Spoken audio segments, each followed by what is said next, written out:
Hi, my name is Goldman, and I'm an attorney with Goldman and Associates. And today I want to talk about the likelihood of one parent getting custody over another.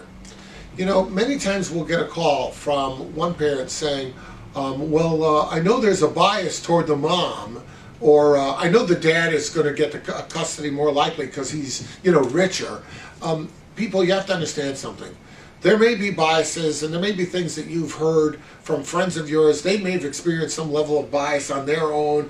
There may be some sort of notion that women always get custody, and I'm not here to tell you that those biases did not exist, or even now do not exist in some small way. But generally speaking, you're going to find that the court has abandoned those biases, in exchange for which the court has relied heavily on the dozen or so custody factors that the statute lays out to determine custody. And it's not necessarily going to be weighted toward the man or toward the woman. Over the many hundreds, if not thousands of cases that this firm has handled involving children over the last 33 years, I cannot honestly say that a greater percentage is a situation where men prevailed or women prevailed. Ultimately, what the court does is make sure that the kid prevails. And the way the kid prevails is by making sure that the custodial parent is the one for whom the custody factors more greatly support his or her contention for custody. The court's going to want to make sure that there's stability for the child, and all the factors are really, the best interest factors are really geared toward, what's a stable, healthy environment for your kid. And the court's going to make sure that that's followed. And it's either, might be the man, it might be the mother, it might be the father, you never know.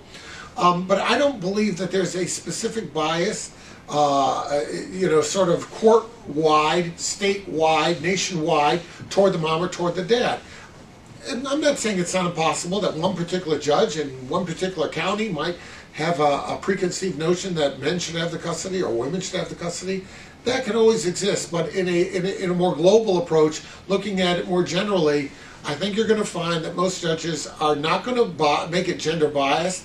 They're not going to go toward one parent or another. They're going to go through the custody factors, and they're going to make an evaluation based on those dozen or so factors. And it may favor the mom, it may favor the dad. But the institutional biases that there might have been, like, for example, the bias that might have said, well, it should go with the dad because he's working and mom's not. Well, that doesn't exist anymore. As many women work as men do. And frankly, the ability to afford it is not really a strong custody factor because there's always child support that makes up the difference. So that's not going to work. And if you want to look at it with the idea that, women are usually home, so the women should get custody, that's not true anymore. Nowadays, people, especially now, everybody's working from home. There's a lot of people who are remote working. There's a lot of men who work out of the house, or couples where the man stays at home, a Mr. Mom situation, the mom is outside working. So those old notions that fed into the gender bias of custody, they don't exist anymore. The court has replaced that with 12 legitimate factors that the court uses to determine what's in the best interest, not of dad, not of mom, but the best interest of the child. Your case is going to be evaluated based on that. You shouldn't have any problems with any kind of preconceived notion at all.